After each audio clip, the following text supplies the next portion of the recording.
Dear students, welcome to the lecture on significance of modern political philosophy. Today, we will learn the problem of political philosophy, vocabulary of political philosophy, history of political philosophy, political science and political philosophy, and the importance of political philosophy. Let us start with the problem of political philosophy. Political philosophy as a branch of philosophy that is concerned at the most abstract level with the concepts and arguments involved in political opinion. The meaning of the term political is itself one of the major problems of political philosophy.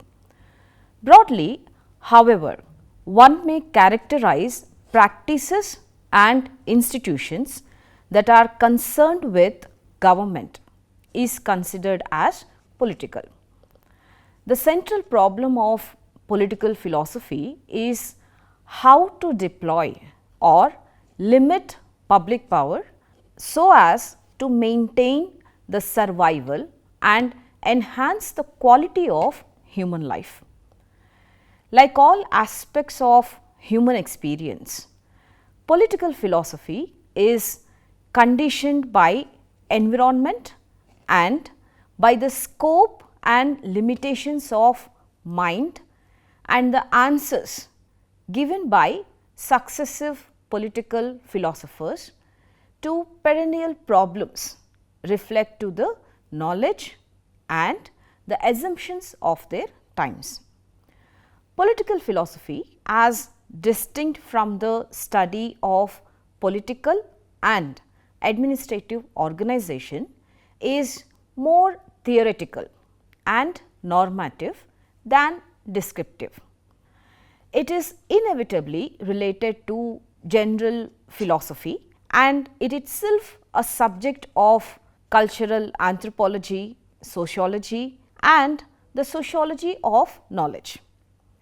As a normative discipline, it is thus concerned with what ought on various assumptions to be and how this purpose can be promoted, rather than with a description of facts, although any realistic political theory is necessarily related to these facts. The political philosopher is thus not concerned so much, for example, with how pressure groups work or how by various systems of voting decisions are arrived at, as with what the aims of the whole political process should be in the light of a particular philosophy of life.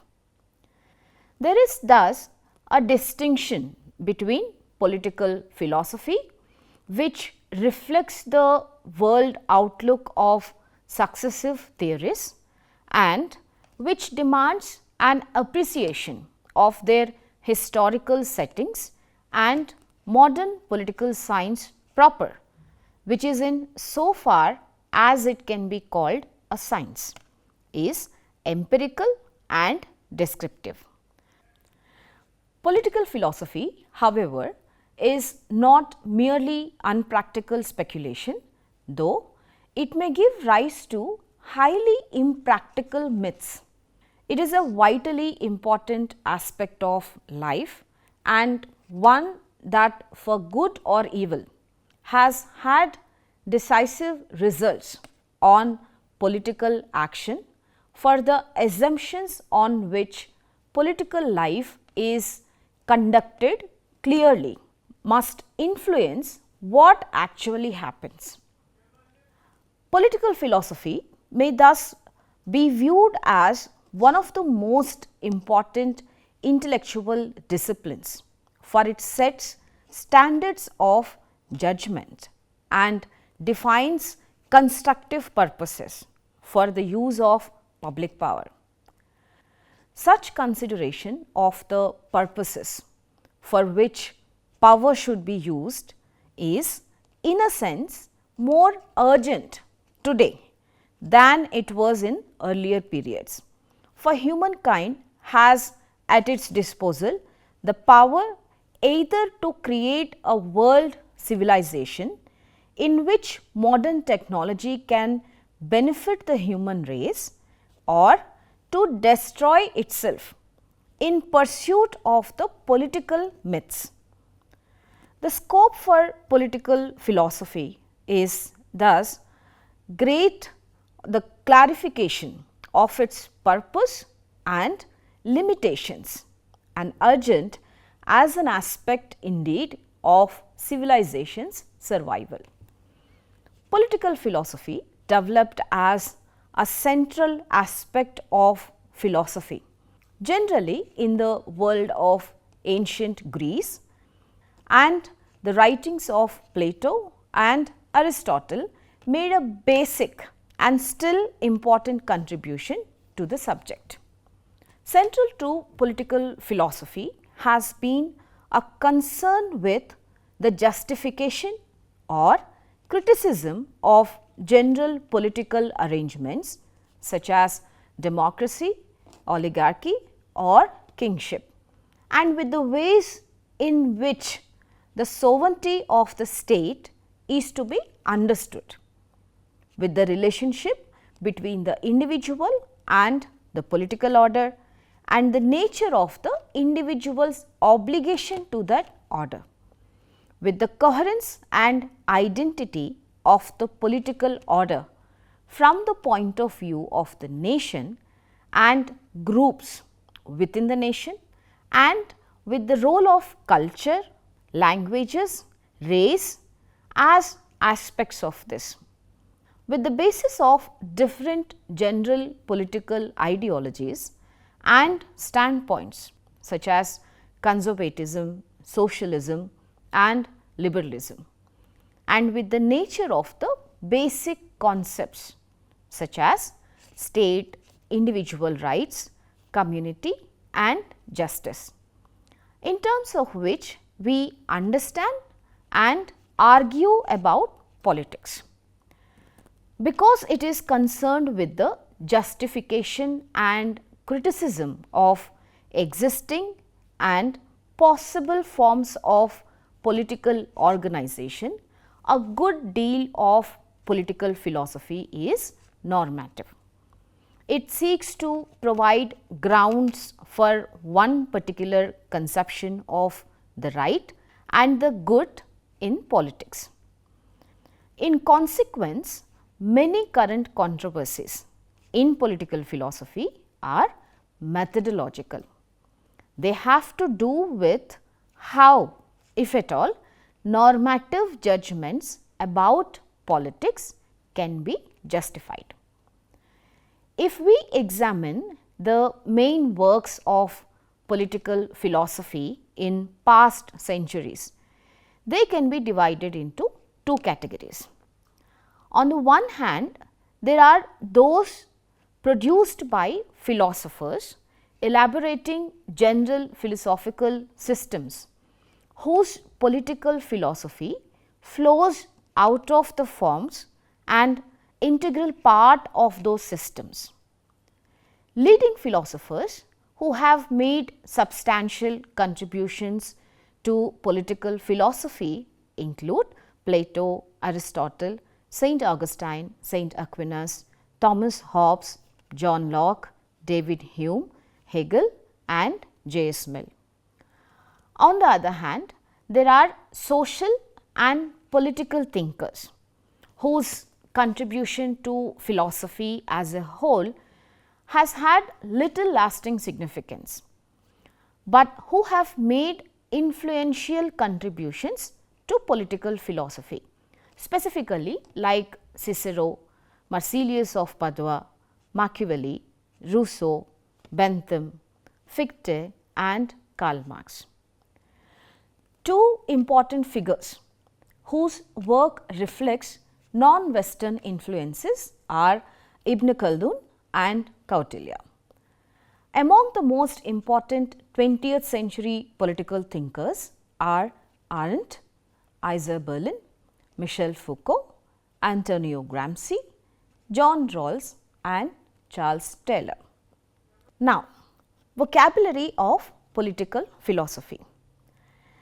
The important characteristic of a body of knowledge is that it is conveyed through a rather specialized language, by which we mean that words are used in certain special senses and that certain concepts and categories are treated as fundamental to an understanding of the subject.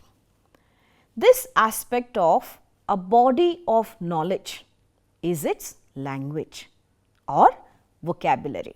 To a large extent, any specialized language represents an artificial creation because it is self-consciously constructed to express meanings and definitions as precisely as possible.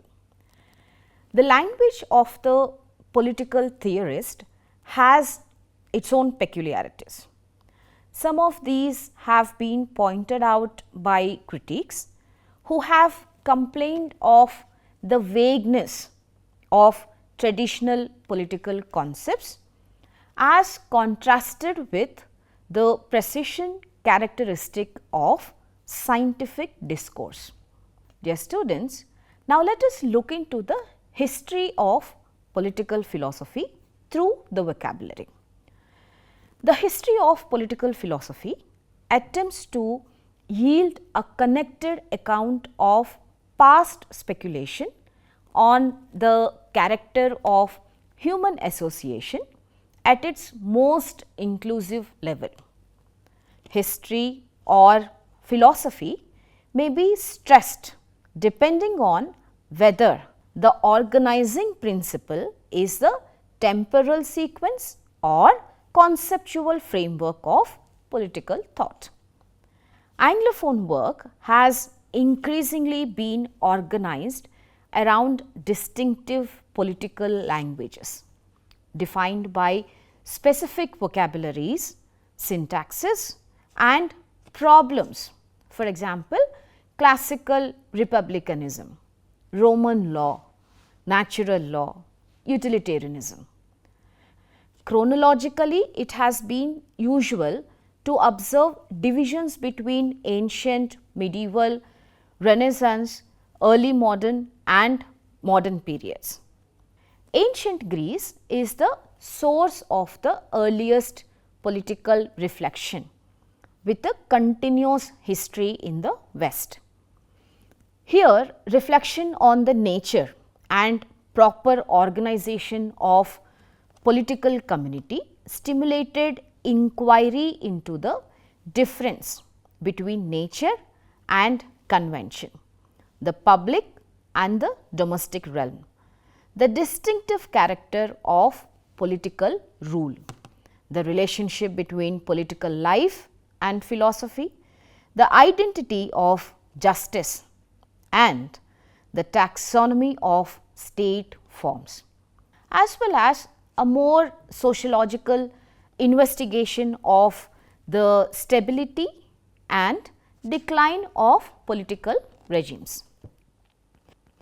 Greek political vocabulary was adapted to existing Roman republican practice, which soon gave way to an imperial constitution, stressing on peace, order and unity.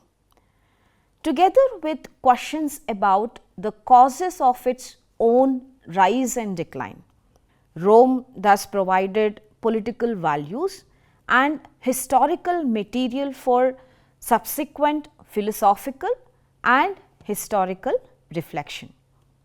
Christianity undermined the pagan autonomy of politics in the name of a higher transcendental ideal. However, it adapted much of Greek rationalism and the political vocabulary of classical culture in elaborating a creed and an institutional form. Medieval political philosophy was characteristically preoccupied with the relationship between Pope and King, Church, but philosophy as a discipline was subordinated to theology, which was challenged by Aristotle's secular political ideal. The Reformation, although initially politically inactive, gave rise to new conflicts between secular and sacred rule. In early modern Europe, using the strikingly new and originally Catholic vocabulary of natural right. This was widely explored by 17th and 18th century thinkers, notably Hobbes and Locke, and culminated politically in the American and French revolutions. In the aftermath of the French Revolution, language of natural rights was rejected by conservative thinkers such as Burke and by a new utilitarian radicalism largely given by Bentham. The French Revolution was not only an event in which political philosophy played an important role, if not contested role, it also, like the rise and fall of Rome, provided a central topic for subsequent political reflection. The character of modernity, the nature of revolution, the relationship of political ideas to political action, the strength or weakness of rationalism as an informing principle, the viability and desirability of the revolutionary ideals of liberty, equality and fraternity all became topics of philosophical speculation by post-revolutionary thinkers. The notion that human self, understanding and practices are to be understood historically immensely influenced subsequent political thinking, being central to the ideas of Marx, Nietzsche and Freud. This led to the insights to Hegel's claims about the crucial character of master-slave struggle. However, for Hegel and Marx, the slave's insights represent the transition to a higher form of consciousness, mediated in Marx's case by a class revolution. While 19th century political thought was preoccupied with the historical conditioning of political sensibilities, Freud's discovery of the unconscious was accompanied by the emergence of a mass, irrationalist politics characteristic of 20th century and more suited to sociological than philosophical analysis. Nevertheless, rationalist political theory deriving from utilitarianism and frequently drawing on economic thought remains as the dominant accent in contemporary political philosophy. Now, let us see the political science and political philosophy together. It is mostly considered that political science rebelled from political philosophy in the 17th century and in the positivist movement of the late 19th century. It declared itself a distinct and separate.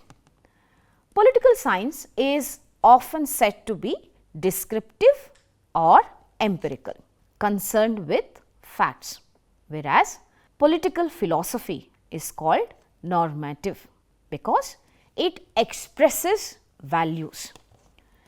These terms merely repeat in more abstract form the differences between political science, which seeks agreement, and political philosophy, which seeks the best.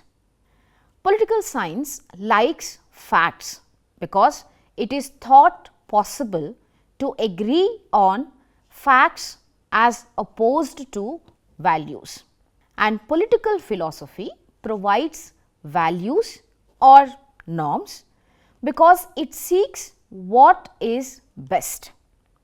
When one contrasts political science and political philosophy, we are really speaking of two kinds of political philosophy, ancient and modern. Lastly, let us understand the significance of political philosophy. Why do we need political philosophy? The very essential feature of learning political philosophy is to learn the good and bad government profoundly affect the quality of human lives, that the form our government takes is not predetermined. We have a choice to make, and that we can know what distinguishes good government from bad. We can trace the effects of different forms of government, and we can learn what qualities go to make up the best form of government.